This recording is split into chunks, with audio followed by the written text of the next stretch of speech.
Controversy at the PFL, a title change in Bellator, the women put on a show in short notice in the UFC. Then we head into this week where the one heavyweight title and the UFC's lightweight championship are both on the line. Welcome to Cage Minds MMA show.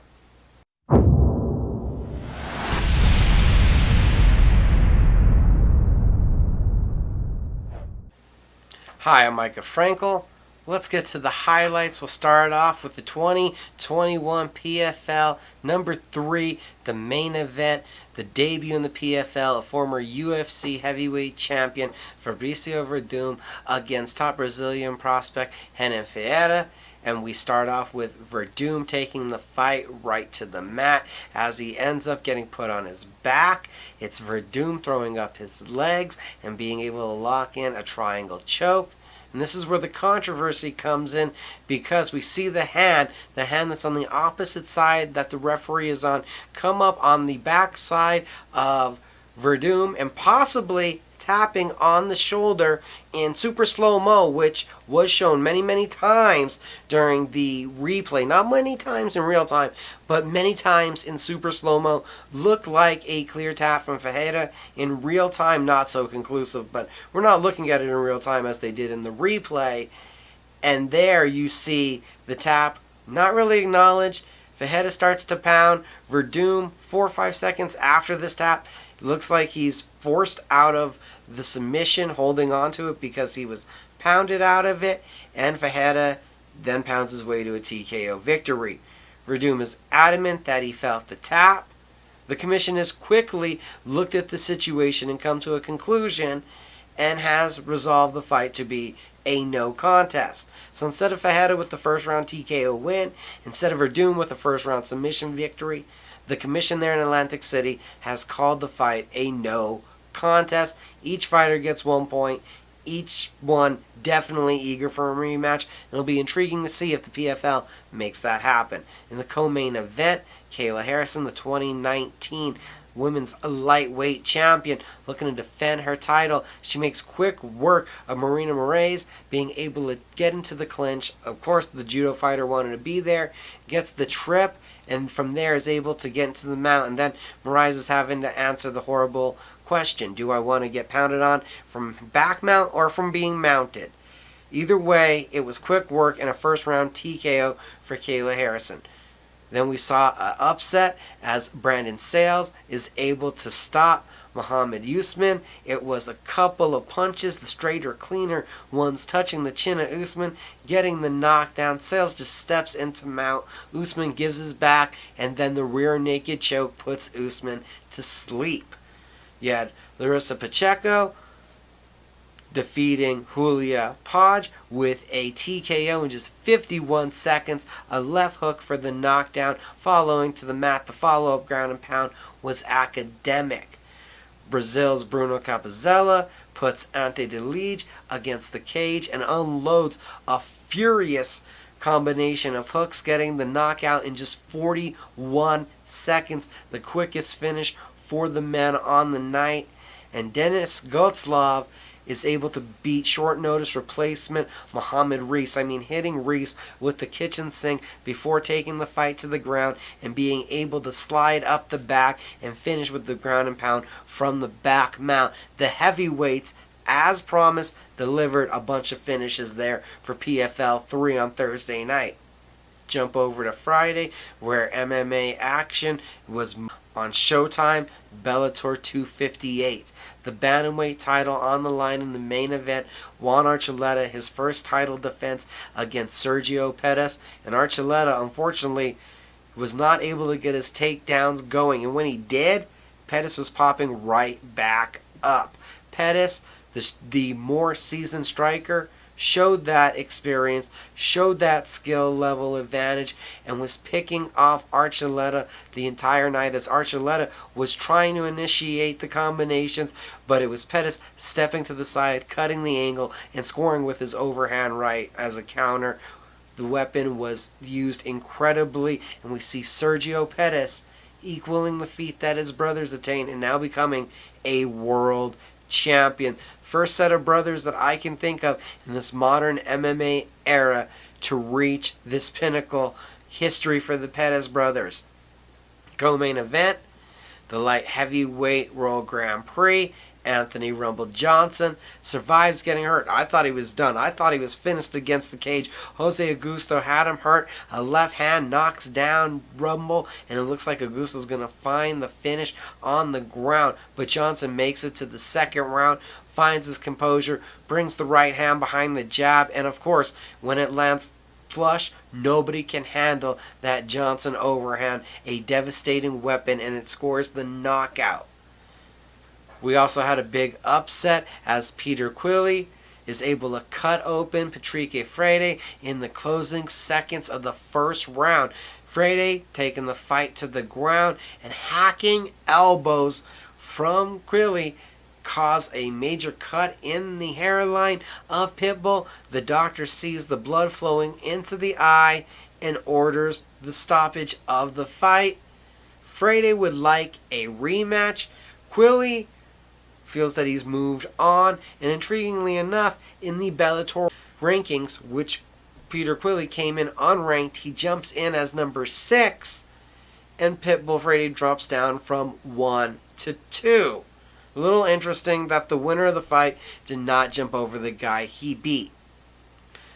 You also saw a possible title opportunity earned in the welterweight division as Michael Venom Page put his front leg high kick, his left leg high kick, right across the face of Derek Anderson, scored the knockdown. To Anderson's toughness and credit, he jumps right back up, but the damage was done as Venom Page had crushed Anderson's nose, and after the first round, the doctor says this fight cannot continue.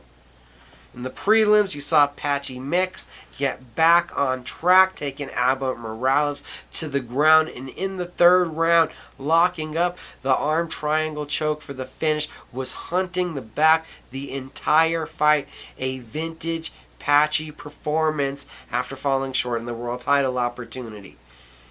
Johnny Campbell pulls off a big upset, being able to take out Henry Corrales. Corrales landing the harder shots throughout the first round. But into the second round, you could feel the momentum change where Campbell knew he had been eating the best that Corrales had to offer, was willing to get into the pocket and exchange an uppercut, finds the mark, then a couple hammer fists, and before we know it, onto the back and into the rear naked choke goes Campbell for the upset. Also on the prelims, look out for him in the middleweight division. Johnny Elbin improves to 8-0. A left hook and ground and pound with the hammer fist takes care of the much more veteran, much more experienced Daniel Madrid. Big win right there, in my opinion, for Elbin. That takes us over to Saturday, where you had the UFC Fight Night on ESPN. It was UFC on ESPN 24, UFC Fight Night. Rodriguez versus Waterson. Marina Rodriguez, Michelle Waterson, the main event, coming together on what felt about 2 weeks' notice. It was a fight that many people have been speculating to be on this card, but it had never been officially announced.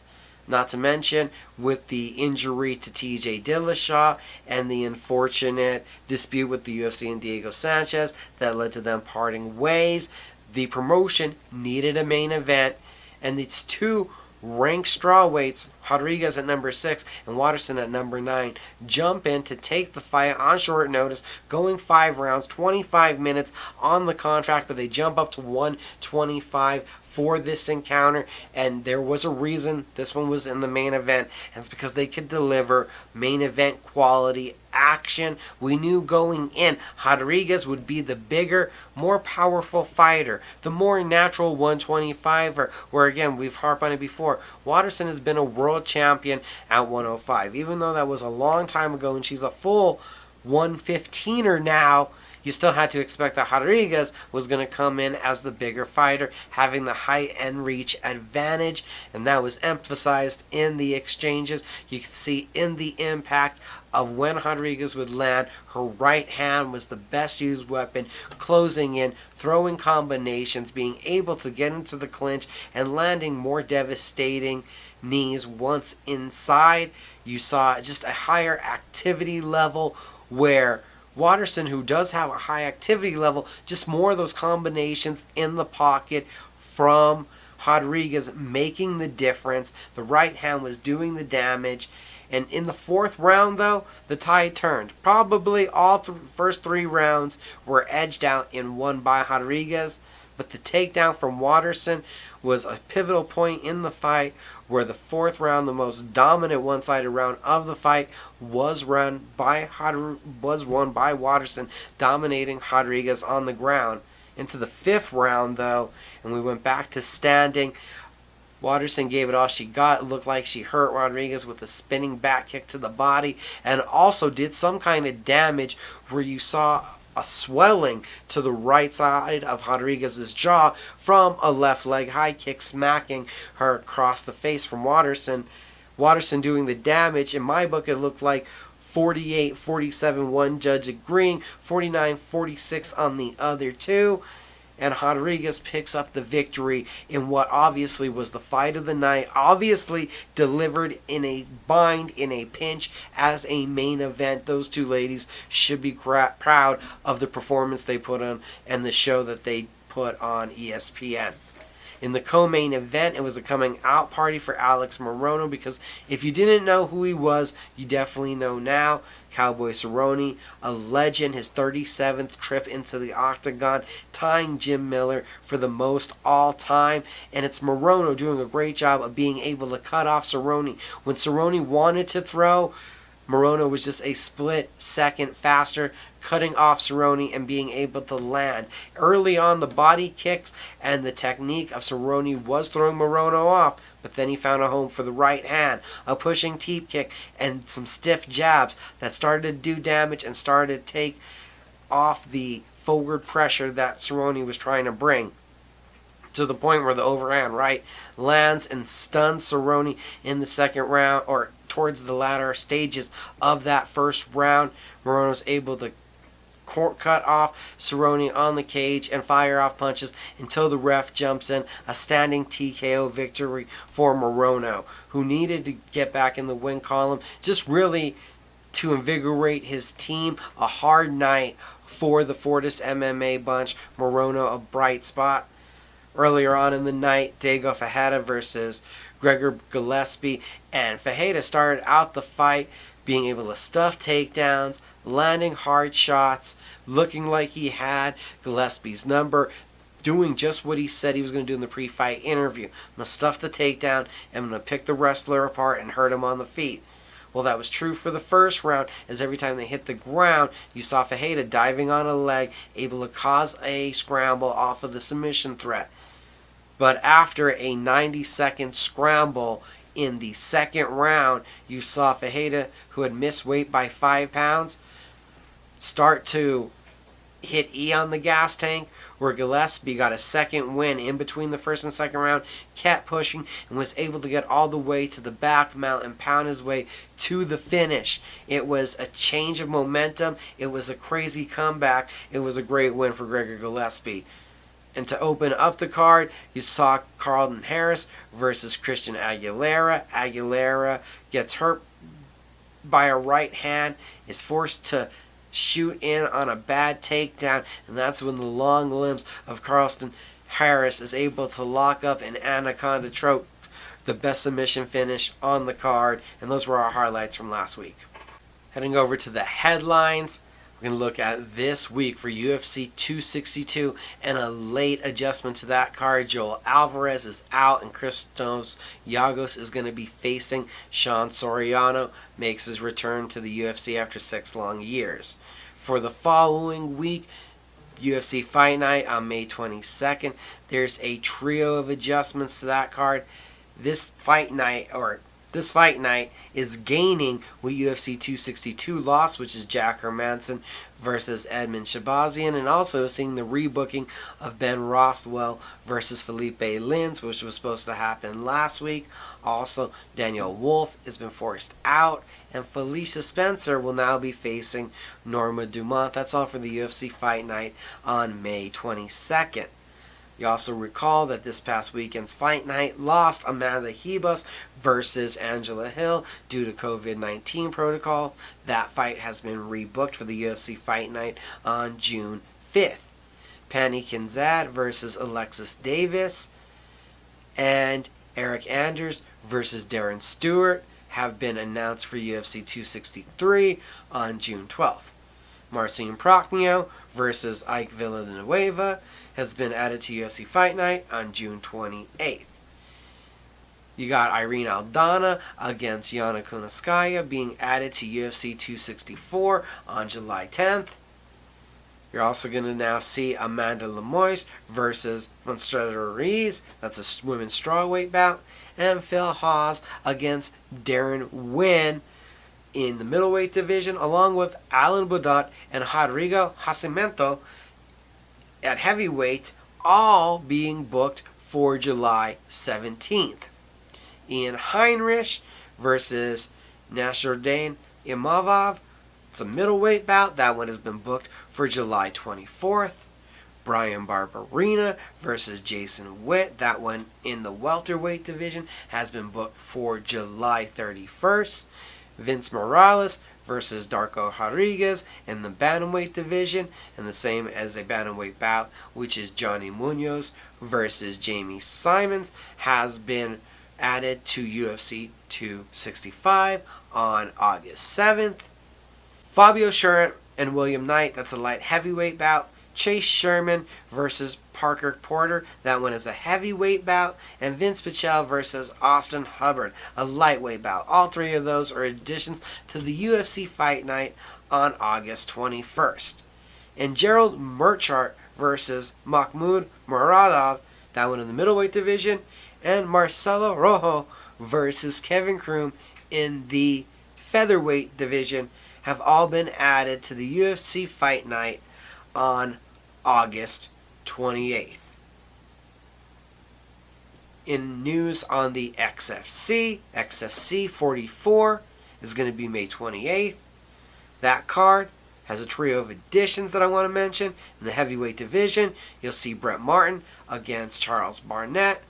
The lightweight division, Jose Verdugo is a replacement, jumping in to face Kurt Holoba.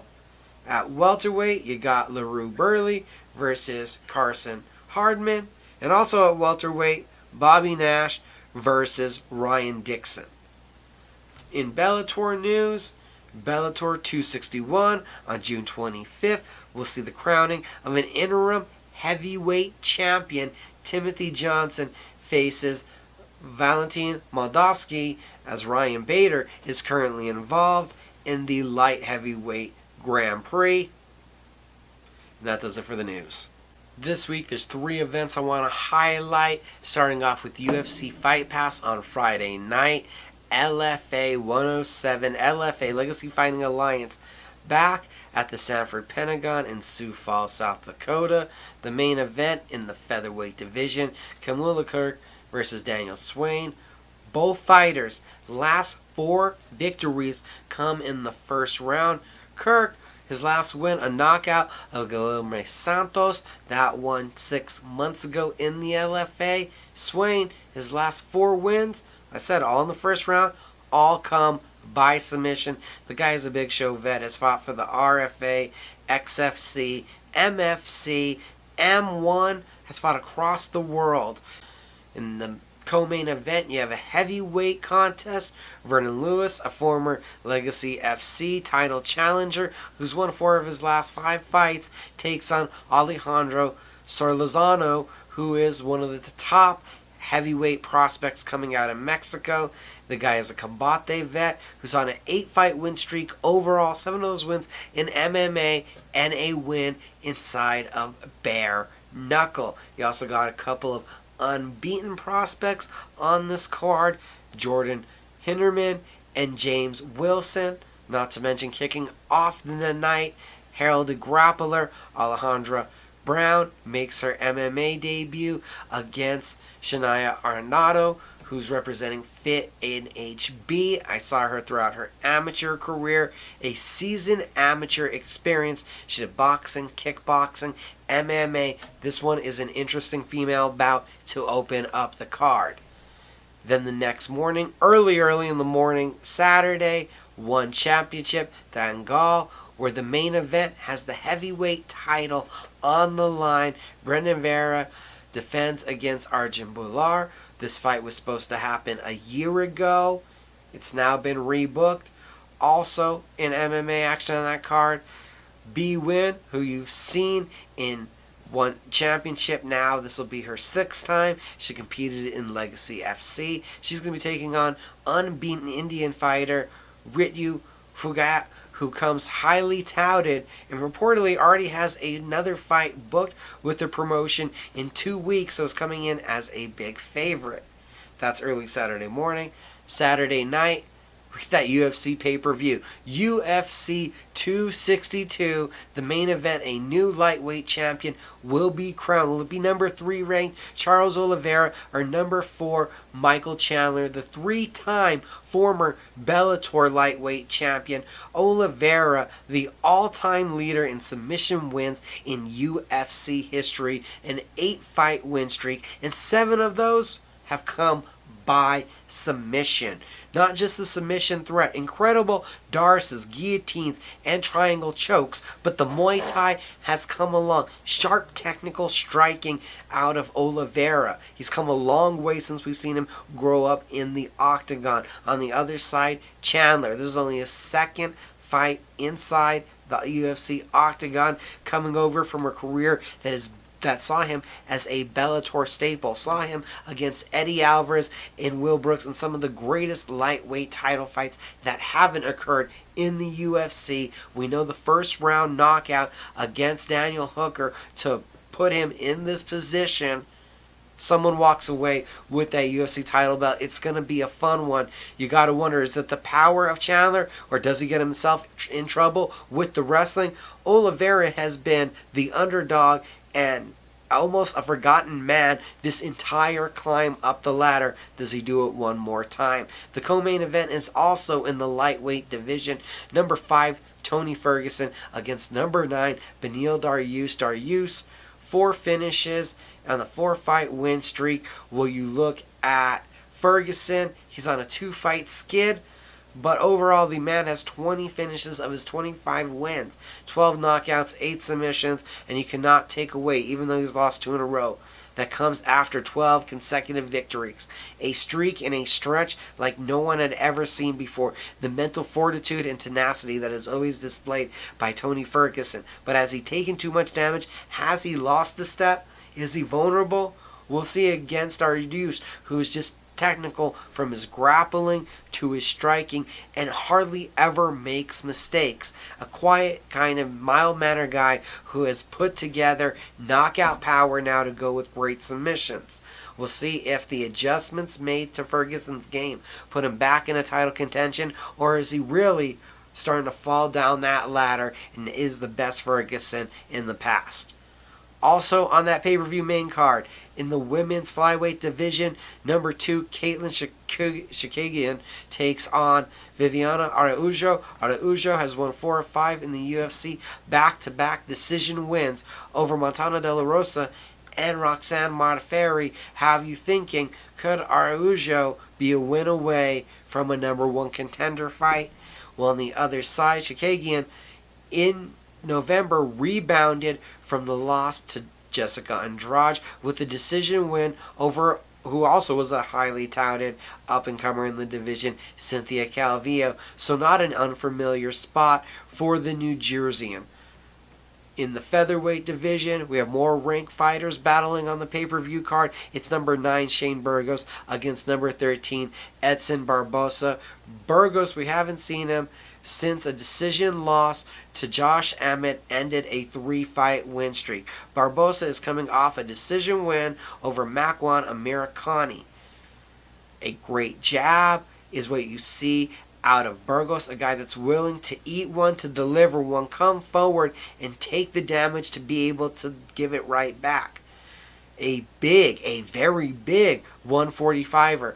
But it's not wise to take one to give one when you're taking on one of the best knockout artists that the UFC has ever seen in Edson Barbosa. We're talking about a guy that's won with spinning heel kicks, flying knees, right hooks, has found the body shot before, and is also a former 155er, so we know he packs a lot into those bombs that he throws. Not to mention, Burgos has been susceptible to leg kicks in the past, and even before the calf kick was a fad. You saw Edson Barbosa stopping guys with leg kicks. That one is a dangerous fight for Shane Burgos. And opening up that main card, you got Matt Schnell, number 8 in the flyweight division, taking on number 9, Rodrigo Borentin. When you look at the prelims, we have 2 ranked flyweights in the women's side going at it. Number 11, Andrea Lee versus number 12, Antonita Shevchenko. Lee has lost 3 in a row, but 2 by split decision. That matters. We've seen her striking. We know that she has more than capable grappling. Where Shevchenko, her grappling was called into question, and she proved that she was able to close the gaps that she was having in her game with the ground and pound TKO win over Ariane Lipski. But where her best attributes are is when Shevchenko is being able to display her world-class, world championship winning level Muay Thai. Likes to keep it at a distance, and if she is in close, we're talking about getting in the clinch where she can blast knees and elbows.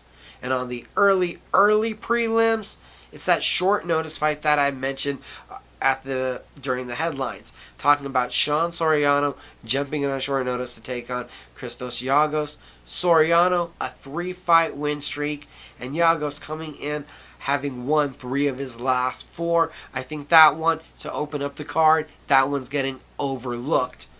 This weekend it's UFC 262, the Toyota Center in Houston, Texas. It's been a sellout, over 17,000 tickets sold, and live on that ESPN Plus pay-per-view, a new lightweight champion will be crowned.